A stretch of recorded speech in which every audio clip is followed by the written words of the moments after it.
Hi, there's Carl Irwin, the Common Magician, and I've got time for just one more video before my vacation time here up on the family farm is over. And it's nice to have this time where I can do a bunch of videos all in a row because I've got time off from my real work. I'm able to devote a little bit to this in the holes that open up during vacation.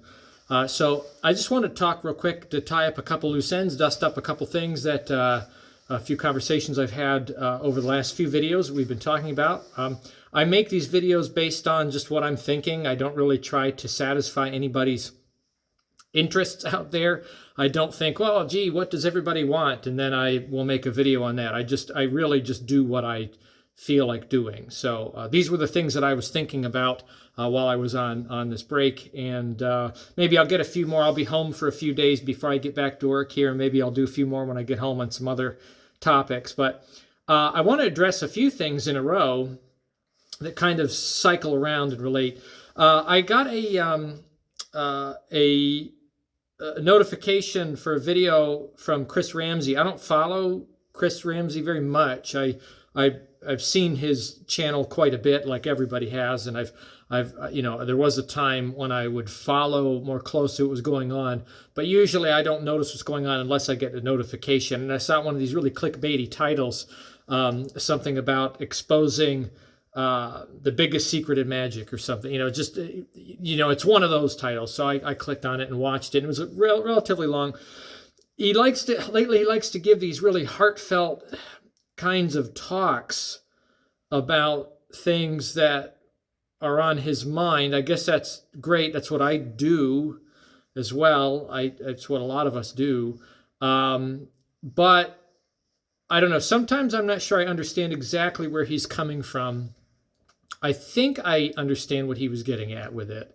And I want to talk about at least the part that I think I understand. So it sounded to me like he was making an issue out of the fact that magic is perceived as an industry, and that there are commercial effects, and the lament that he had there was that a lot of magicians buy things off of the shelf and they just perform tricks right off the shelf without any kind of nuanced difference at all.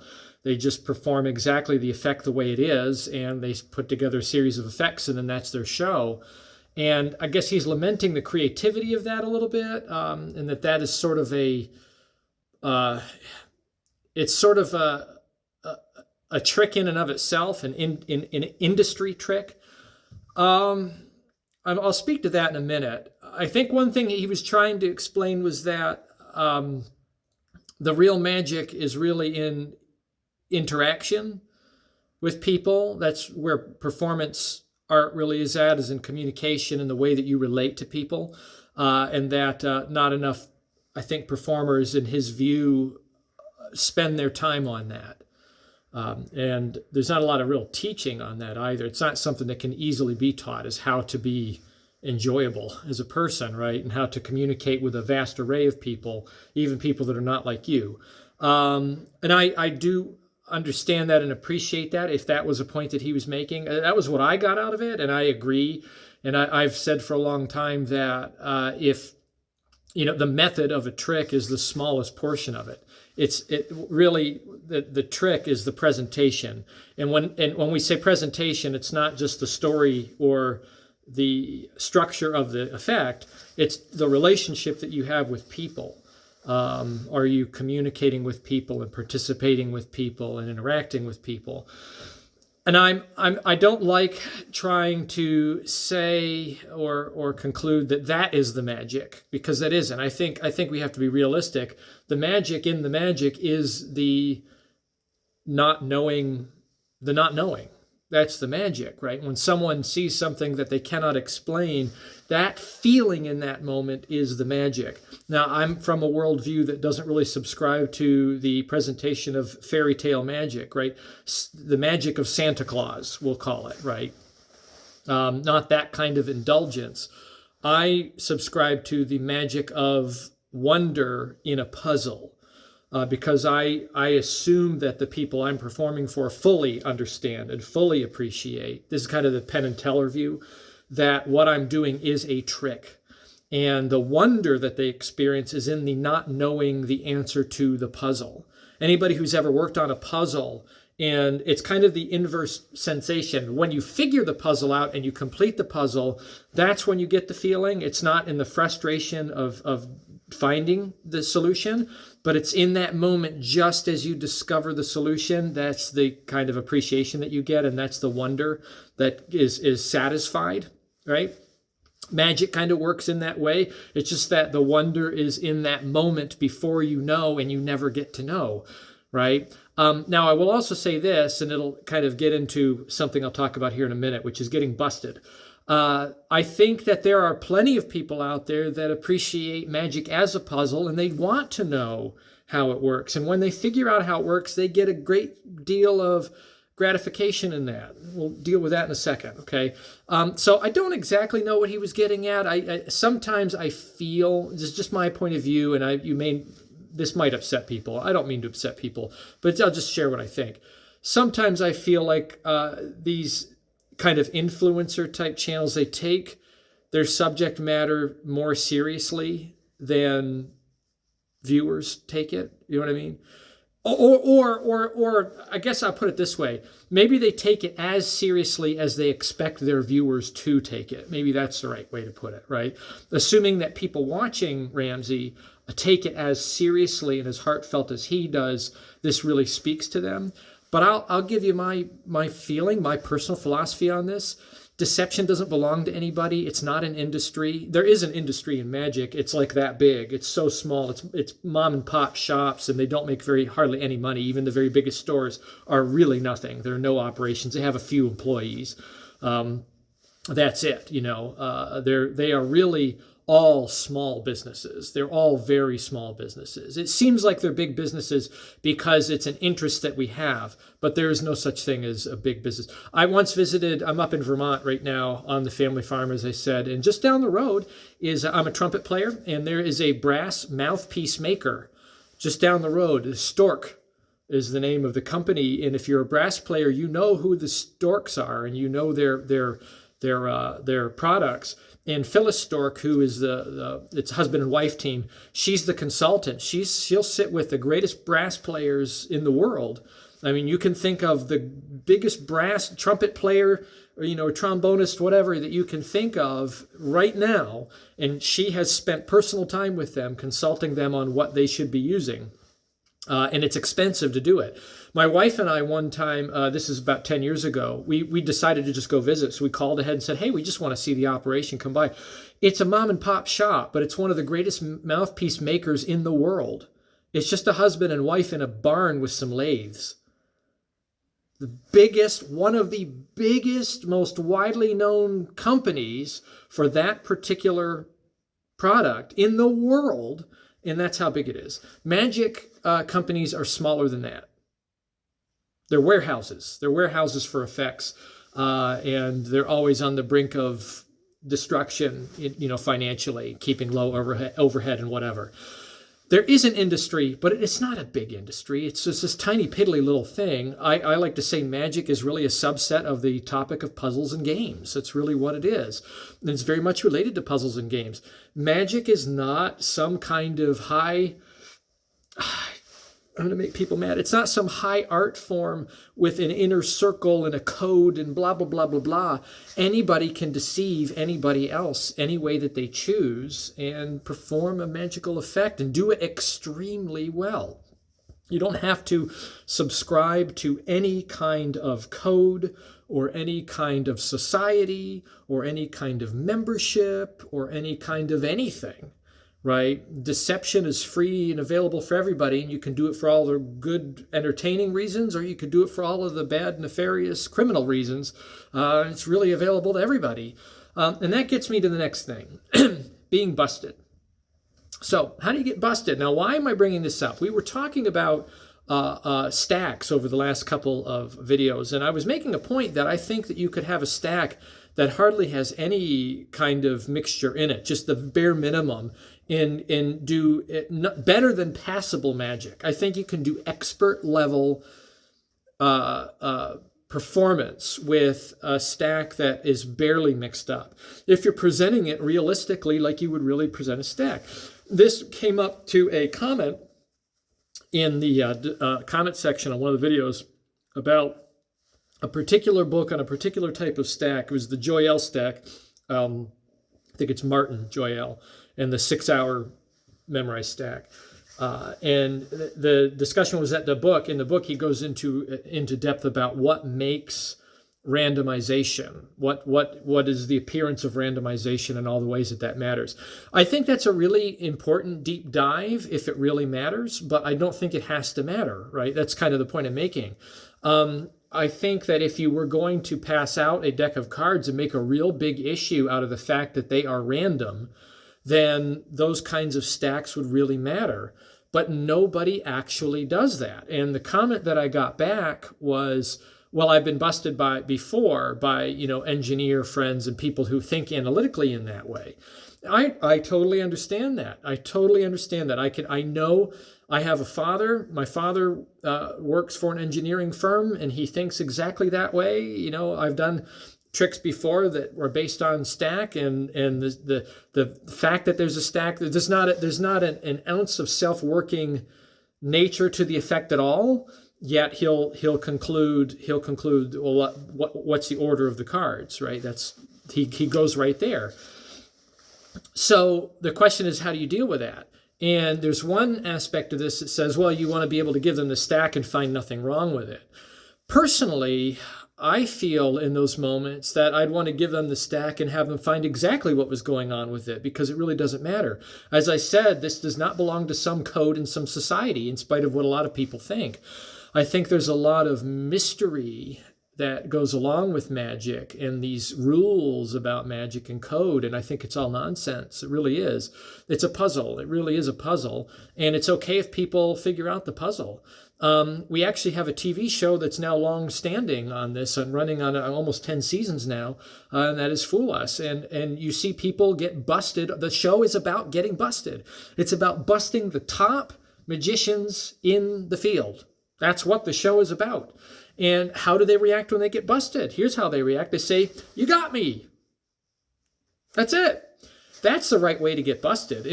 I think this is a perfect model for a healthier way and a less, as they say on the internet, cringy way of performing magic. I've been busted before, and I've learned over time, it's better. First of all, I think what's the worst thing to do? Well, the worst thing to do, I think, is to try to shut a door that is obviously open and you have not and could not shut. It's all about shutting the doors, isn't it, right? Shut all the doors. That's what they say. Shut all the doors so that there's no explanation left. Well, there's always going to have to be a door. There has to be, or you can't do the effect. And if they find the door and they find it right away, there ain't no shutting it. You can stumble all over yourself and try to make excuses for it, but I'll tell you what you look like. You look like you're stumbling all over yourself and trying to find excuses. That's what you look like. That's the way it looks. And you can actually see this. I've seen this in a number of different videos and podcasts and video casts and live performances that have been caught on recording, where magicians at the highest level, and not just young people, not just older people who have been around that doing more classical stuff, everybody, all walks of magical performance, where they do something and somebody catches them out and calls the method right there and then. In almost every case, they try to, because we have to do this, we have to cover our tracks, they try to explain it away.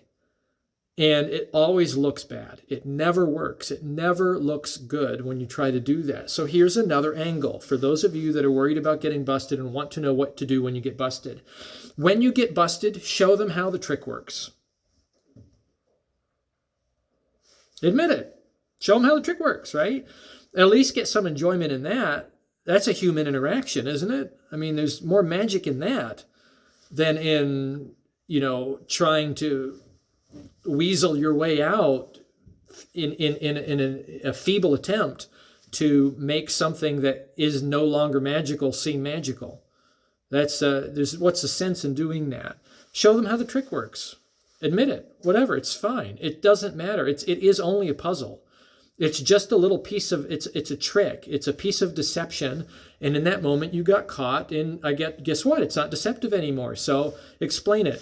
Now, where do I get off saying something like that? Because there are those people out there that really believe in all these rules and everything. And I believe in the rules too for what they really are for, I think. This is just my point of view. I mean, people are going to disagree with me. But, the rules about magic and not giving away the secret, that's really about preserving the wonder for someone for whom the wonder exists. That's what it's for. So for someone who has indulged in the performance and they have gotten an enjoyment out of it, I think it's wrong to do a trick and then just show someone, hey, guess what? This is how I did it.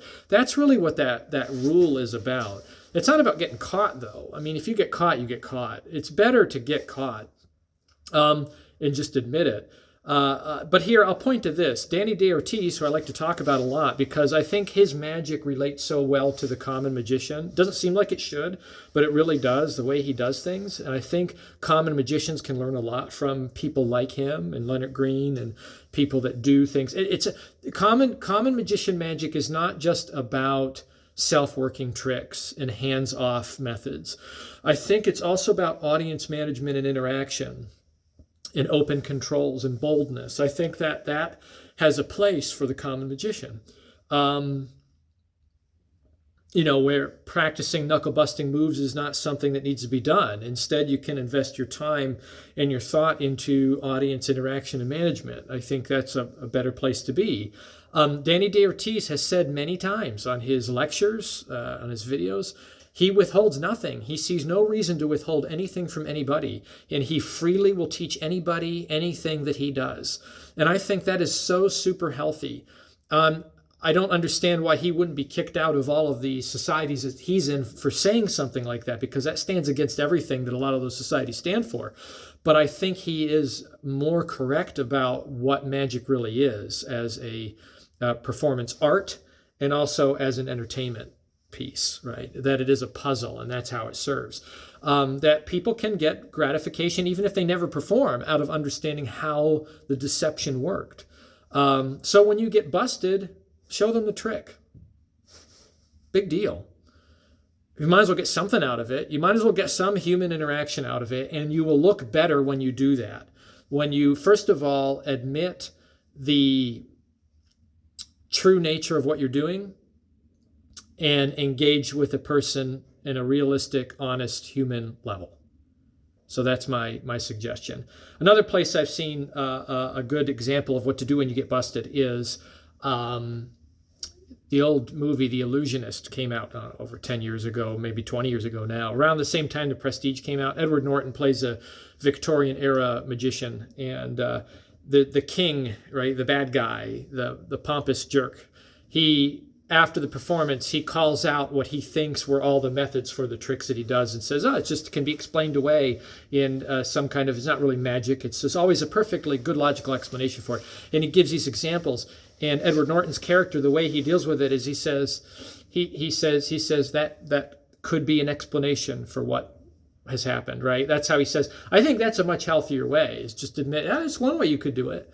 I don't see the point. I just don't see the point in trying to perform a whole other feat of magic for which you don't have a method, and that is to deny the undeniable. Makes no sense. Admit the admittable and interact with people. That's my piece of advice. I work a lot better that way personally. And you stop worrying about getting caught when you take that kind of perspective. When getting caught really isn't a big deal, you don't worry about it, you perform more, and you actually get caught less when you start thinking about it that way, because you act more freely and you worry a lot less about what you're doing. So for the sake of argument, though, I do want to point out, again, my point in all of this discussion about stacks is that you never give the spectator the 36,000-foot view of anything. And I think that the concern about stacks looking truly randomized is about giving the spectator the 36,000-foot point of view. I don't see no one does that. You should not be doing that. So I don't really want to dismiss all of the discussions and all the books that have been written about that topic. because I do appreciate what they're getting after. I just don't. I think if you're getting to a point where you're saying, as I said in the comment, when you're at the point where you're saying, here, examine these handcuffs and make sure there's nothing funny about them, really what you're almost saying is there is something funny about these handcuffs, but you can't find it. And when you say, sure, go ahead and look at this deck and really look at it and examine it and see that it's absolutely randomized, what you're really saying is I have covered up the order so well that it looks randomized. You're really getting at, you're telling them how the trick works when you've gotten to that point. And that's really why nobody ever does that, right? So if you're worried about getting caught using a cyclical stack for a trick that depends on a cyclical stack, the better way out is one of two. One is admit it when you've been busted. Because if someone thought like that, in my opinion, they deserve to know. Like, give them the gratification of sorting out the puzzle. Like I said, that gratification of solving a puzzle is really huge. That's like a real thing. Give it to them. Give it to them. Teach them a piece of magic. Why not? It's nothing. It's not a code. Okay? Or the other one is this. You say, well, the cards are normal, and just do a bunch of swing cuts or do an overhand shuffle. These are normal cards, and then give it to them. If you run an overhand shuffle or do a series of swing cuts, you really won't be able to detect it. You've destroyed the stack, even whenever there are little chunks that have some similarity. That's part of randomization. So, and they may go, oh, well, I was saying it was in an order, and say, I'm sorry, I didn't realize what you were getting at. And then you have actually done the impossible. You've destroyed the evidence, and you don't have to admit to anything at that point. But I think it's better just to let them have it. Let them have it. Why not? Why not? Human interaction matters. One last thing I want to say about the art form piece of it. There is a sense in which the Chris Ramsey video, to come back full circle, there is a sense in which what he's saying makes some sense, and there's a sense in which it doesn't really compute when he says magic is an art. And if you're not making it unique, you're missing out on the art. I think that was part of what he was saying. I don't agree with that because I am an artist in the more classic sense. I am a musician and I am a composer. I write music. I do write music for me, for what I want to say to other people. I do that, but that's not most of what I do. Most of what I do is arranging what I need for a group of people. And that's not about me saying what I need to say. It's about me conforming to what is economical and essential. That is my skill set. That is what I use it for. And most artists actually spend their time there. Beethoven wrote dinner music, a lot of it. Bach wrote church service music, a lot of it. All of it, I will say this, his motivation, all of it to the glory of God, but yet it was also confined to the need of the environment. Okay, so that exists. When I write film score, and anybody that writes film score, and I write quite a bit of it for RIT School of Film and Animation, just up the road from where I live in Rochester, New York, I write a number of scores each year for student projects, some of them live action, some of them animation. I'll tell you what I write. I'll tell you what I say. I say what they want me to. I do what the director tells me to do. The director says, I want this kind of music for this movie, and I want it here, and I want it here, and I want it here. And I say, absolutely. I will do the best I can to deliver on your vision.